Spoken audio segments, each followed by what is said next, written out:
26 வருட நம்பிக்கை, லட்சக்கணக்கான சந்தோஷ திருமணங்கள். கல்யாணம்னாலே தமிழ் மேட்ரிமோனி தான். தீபம் விளக்கேற்றும் எண்ணெய், ஒரு தெய்வீக அனுபவம். ஆச்சி மசாலா, எந்த சமையலும் ருசி தேடும் ரகசியம். 20 ரூபாய். மூலஸ்தானத்துக்கு பக்கத்திலே 2 பேர் இருப்பாங்க. அதே போல கோவிலுடைய வாசல்லையே இந்த 2 பேரும் இருப்பாங்க. இது கூடிய உண்மையான அர்த்தம் அப்படிங்கிறது என்ன? பொதுவாக மேல்மலையனூர் போன்ற அங்காளம்மன் போன்ற தெய்வங்கள் இருக்காங்க இல்லையா, அந்த மாதிரி தெய்வங்கள் இருக்கக்கூடிய இடத்துல என்ன பண்ணுவாங்கன்னா காவல் தெய்வம்னு சொல்லிட்டு, அப்போ முருகரை வழிபடுவதை விட அதிக பலன் கிடைக்கக்கூடியது கடம்பன் இடும்பனை வழிபட்டுட்டு முருகரை வழிபடுறதுக்கு தான். திருமுருக கிருபானந்த வாரியார் சுவாமிகள் சொல்லியிருப்பாங்க, முருகருடைய அருள் வேணும் அப்படின்னா முருகருடைய அடியார்களின் அருள் உனக்கு. 18 சித்தர்களில் போகர் இருக்கிறார் அப்படின்னா, இந்த போகரை கொங்கணட்டேருந்து பிரித்ததே சூழ்ச்சி தான். அதனால தான் அவர் சீனாவுக்கு போனார், மாட்டினார், இதெல்லாம் சொல்லுவாங்க. அது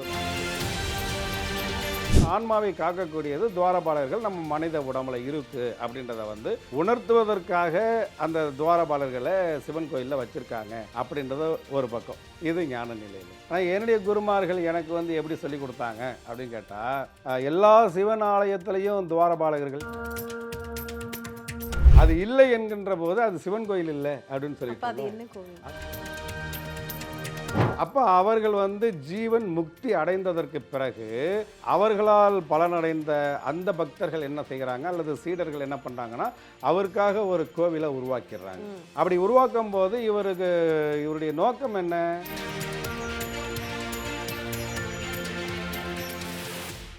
ஐபிசி பக்தி நேயர்களுக்கு இனிமையான நேரத்து வணக்கங்கள். இன்று நம்மோடு சித்தர்தாசன் ஐயா அவர்கள் இணைஞ்சிருக்கார். வாழ்க்கைக்கு தேவையான பல விஷயங்களை அவர்கிட்ட கேட்டு தெரிஞ்சுக்க போகிறோம். சார் வணக்கம். வணக்கம். கோவில்கள் அப்படின்னு சொன்னதும், நம்ம கோவில் வாசலுக்கு போனதுமே அல்லது மூலஸ்தானத்தோட வாசல்ல நம்ம பார்க்கிற 2 எப்படி சொல்றது, ஒரு காவல்கார தெய்வங்களை நம்ம பார்க்கிறோம். இந்த துவார பாலகர்கள், அல்லது இதே அம்பாள் திருக்கோவில்கள்னா துவார பாலகிகள். முருகன் கோவில்லையும் 2 பேர் இருப்பாங்க, கொஞ்சம் பயங்கரமாகவே தான் இருப்பாங்க.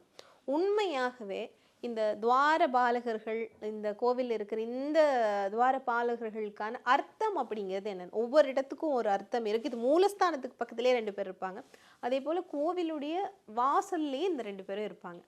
இது கூடிய உண்மையான அர்த்தம் அப்படிங்கிறது என்ன? எதுக்காக கோவில்கள்ல இருக்கு? இப்போ பொதுவாக மேல்மலையனூர் போன்ற அங்காளம்மன் போன்ற தெய்வங்கள் இருக்காங்க இல்லையா, அந்த மாதிரி தெய்வங்கள் இருக்கக்கூடிய இடத்துல என்ன பண்ணுவாங்கன்னா காவல் தெய்வம்னு சொல்லிட்டு ஊருக்கு தகுந்தாறு போல மாறுபடும். பாவாடை ராயன், மதுரை வீரன், கருப்பசாமி, இதை மாதிரி இருக்கக்கூடியவர்களை அந்த அம்மனுடைய காவல் தெய்வம் அப்படின்னு சொல்கிறோம். அதுவே இப்போ நீங்கள் முருகர் கோயிலில் பயங்கரமாக 2 பேர் இருப்பாங்கன்னா, அந்த பயங்கரமான 2 பேர் யாருன்னு கேட்டிங்கன்னா கடம்பன் இடும்பன் தான். அப்போ முருகரை வழிபடுவதை விட அதிக பலன் கிடைக்கக்கூடியது கடம்பன் இடும்பனை வழிபட்டுட்டு முருகரை வழிபடுறதுக்கு தான். திருமுருக கிருபானந்த வாரியார் சுவாமிகள் சொல்லியிருப்பாங்க, முருகருடைய அருள் வேணும் அப்படின்னா முருகருடைய அடியார்களின் அருள் உனக்கு வேணும் அப்படின்னு சொல்லுவாங்க. அப்போ தான் பன்றிமலை சாமிகள், பாம்பன் சாமிகள் போன்ற அந்த அடியார்களை வணங்குறத முருகனை திருப்திப்படுத்துறது, அவரை சந்தோஷப்படுத்துறதுன்னு சொல்லுவாங்க. இந்த கடம்பன் இடும்பனுக்கு ஏதாவது வரலாறு, கதைகள் ஏதாவது? கடம்பன் இடும்பன் எல்லாருக்குமே தெரிஞ்ச விஷயங்கள் தான். ஆனா எனது குருநாதர் எனக்கு சொன்னது என்ன அப்படின்னு கேட்டீங்கன்னா, உனக்கு யாராவது எதிரிகள் இருந்தால் அந்த எதிரிகளை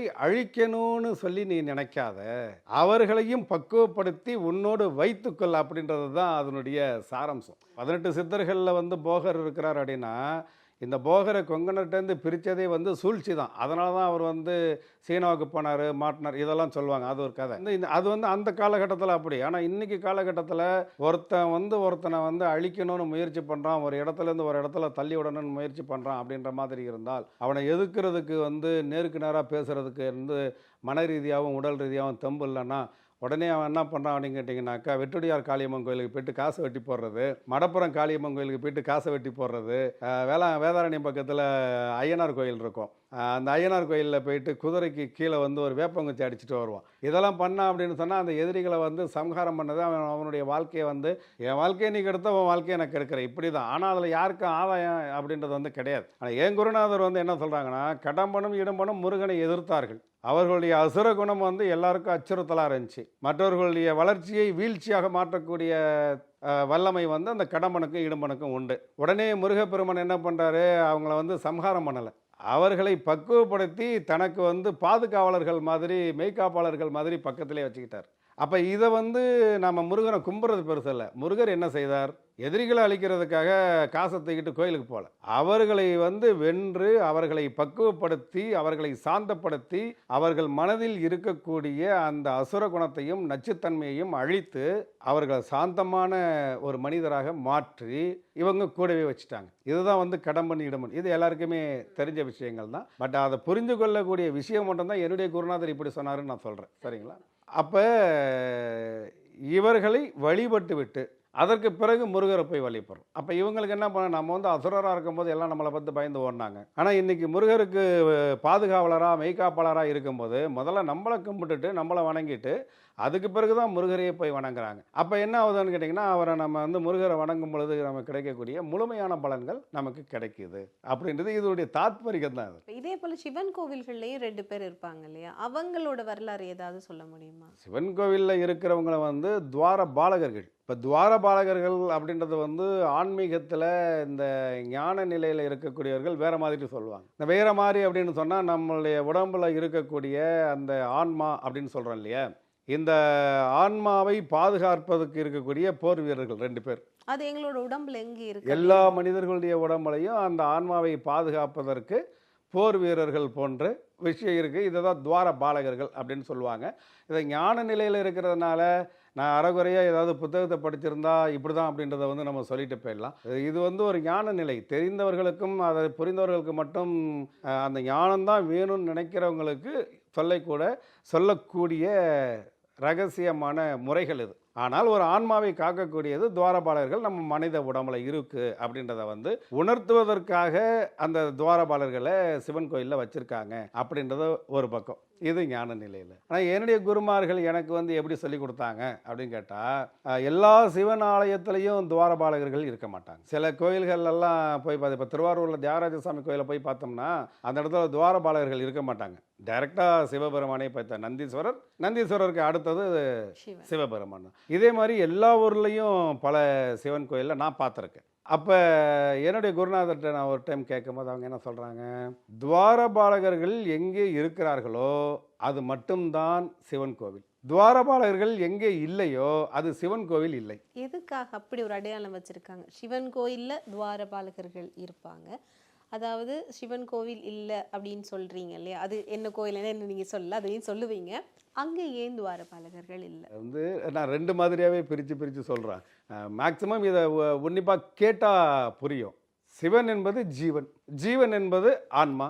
இந்த ஆன்மாவுக்கு மெய்காப்பாளர்கள் மாதிரி, போர் வீரர்கள் மாதிரி துவாரபாலர்கள் 2 பேர் தேவை. இதை உணர்த்துவதற்காக சிவன் கோவிலில் துவாரபாலகர்கள் இருக்காங்க. அதனால் துவாரபாலகர்கள் எங்கே இருக்காங்களோ அது சிவன் கோவில். தைரியமாக அந்த சிவனுக்கு ஏதாவது ஒரு பேர் இருக்கும். சிவனுக்கு இருக்கக்கூடிய திருநாமங்களில் ஏதோ ஒரு பேரை வச்சு நம்ம வணங்கிறோம். சொக்கநாதர், தியாகராஜர், ஏதோ ஒன்று வணங்கிட்டு வரோம். அது இல்லை என்கின்ற போது அது சிவன் கோயில் இல்லை அப்படின்னு சொல்லிட்டு அது என்ன கோவில் அப்படின்னு கேட்டோம்னா அதுதான் சித்தர்களுடைய ஜீவ சமாதி பீடம். இதெல்லாம் வந்து ஒரு 1000 ஆண்டுகளுக்கு முன்பு 2000 ஆண்டுகளுக்கு முன்பு அப்படிங்கும்போது இது வந்து அந்த டயத்தில் வந்து ஒரு சரியான கட்டமைப்பு என்பது இல்லை. இப்போ பொதுவாக வந்து சித்தர்கள் அப்படின்னு சொன்னால் நிறையா ருத்ராட்சத்தெல்லாம் அள்ளி போட்டுட்டு, அப்புறம் விபூதி நிறையா பட்டையெல்லாம் போட்டுட்டு, சடையெல்லாம் வச்சுட்டு, நான் தான் சித்தர் அதனால் என்கிட்ட வாங்க அப்படின்னு சொல்லி யூடியூப்பில் பணம் கொடுத்து விளம்பரப்படுத்திக்கக்கூடிய சித்தர்கள் வேறு. இப்போ நான் அவங்கள பற்றி பேச வரல. ஆனால் உண்மையான சித்தர்கள் தன்னை வந்து வெளிப்படுத்த மாட்டாங்க. இந்த நாட்டை வந்து எப்படி நாம் வந்து இந்த பிரபஞ்சத்தினுடைய சுழற்சியில் நம்மளுடைய பங்கு என்ன அப்படின்றத வந்து எடுத்துட்டு அந்த தன்னுடைய பங்கை சரியா செய்வதற்காக பிறவி எடுத்த சித்தர்கள், உண்மையான சித்தர்கள். அவர்களுக்கு விளம்பரம் தேவையில்லை. அப்போ அவங்க வந்து 1000 ஆண்டுகளுக்கு முன்னாடி என்ன பண்ணாங்க, இருந்தார்கள். நிறைய மருத்துவ குறிப்பை பற்றி எழுதி கொடுத்தாங்க. இயற்கையோடு எப்படி நாம் போராடி ஜெயிப்பது அப்படின்றத வந்து பக்குவப்படுத்தினாங்க. தன்னைத்தான் அறிதல் அப்படின்றத தன்னை சார்ந்தவர்களுக்கு சொல்லிக் கொடுத்தாங்க. தன்னைத்தான் அறிந்து கொண்டு தனக்கு கீழே இருக்கக்கூடிய மண்ணையும் நமக்கு மேலே இருக்கக்கூடிய விண்ணையும் இருந்த இடத்திலிருந்தே எப்படி நம்ம வந்து புரிந்து கொள்வது, மற்றவர்களுக்கு அதை எப்படி தெளிந்து சொல்வது அப்படின்றத சொல்லி பக்குவப்படுத்தினாங்க. அப்போ மருத்துவம், இயற்கை சீற்றம், இது எல்லாத்த பற்றியும் சொல்லி அந்த தன் எடுத்த பிறவியினுடைய நோக்கத்தை செயல்படுத்திட்டு போகிறாங்க. அப்போ அவர்கள் வந்து ஜீவன் முக்தி அடைந்ததற்கு பிறகு அவர்களால் பலனடைந்த அந்த பக்தர்கள் என்ன செய்கிறாங்க, அல்லது சீடர்கள் என்ன பண்ணுறாங்கன்னா, அவருக்காக ஒரு கோவிலை உருவாக்கிடுறாங்க. அப்படி உருவாக்கும் போது இவருடைய நோக்கம் என்ன? ஜீவ முக்தி நிலை. அப்போ இந்த ஜீவன் முக்தி நிலை என்பதனுடைய அந்த அடையாள சின்னம் எது? சிவலிங்கம் தான். அப்போ இந்த கீழே வந்து அவங்கள சமாதி நிலை வச்சுட்டு மேலே வந்து அந்த சிவலிங்கத்தை வச்சு பிரதிஷ்டை பண்ணிடுறாங்க. அப்படி இருக்கும்போது இவர்களுக்காக எழுப்பப்பட்ட சித்தர்களுடைய ஜீவசமாதி பீடம் அப்படின்றதுனால அவங்க அதுக்கு முன்னாடி இவர் துவாரபாலகர்கள் இல்லை. ஆனால் இந்த சித்தர்கள் தான் சிவனுக்காக ஒரு கோவிலை கட்டும் பொழுது அந்த இடத்துல வந்து துவாரபாலகர்களையும் நந்தீஸ்வரரையும் பலிபீடத்தையும் வச்சு கொடிமரத்தையும் வச்சு கோபுரத்தையும் வச்சு உருவாக்குறாங்க. இந்த மாறுபாடை நம்ம வந்து தெரிஞ்சுக்கணும். ஆனால் இன்னொன்று நம்ம ஈஸியாக கண்டுபிடிக்கக்கூடியது, எந்த இடத்துல வந்து இந்த துவாரபாலகர்கள் இல்லையோ அது சித்தர் பீடம். எது சித்தர் பீடமாக இருக்கோ அங்கே தான் கூட்டமாக மக்கள் இன்றைக்கு நிறைய படையெடுத்து போயிட்டுருக்காங்க. இப்போ நீங்கள் தியாகேசர் பெருமான் திருக்கோவில்லையும் வந்து இந்த மாதிரி துவாரபாலகர்கள் இல்லை அப்படின்னு சொன்னால் கண்டிப்பாக அங்கே ஏதோ ஒரு சித்த பெருமானினுடைய ஒரு திருத்தலமாக அது இருக்குது. அப்படின்னா அங்கே யார் சித்தர் இருந்தார், அது சம்பந்தமாக ஏதாவது வரலாறுகள் இருக்கா? சக்கம்மத்தாயே ஆத்தா காளி தாயே, சக்கம்மத்தாயே ஆத்தா காளி தாயே, சத்குருநாதனே சாமி சரணம் சரணம், கணக்கம்பட்டி வாத்தியாரே நீங்க வரணும். சத்குருநாதரே சாமி சரணம் சரணம், கணக்கம்பட்டி வாத்தியாரே நீங்க வரணும்.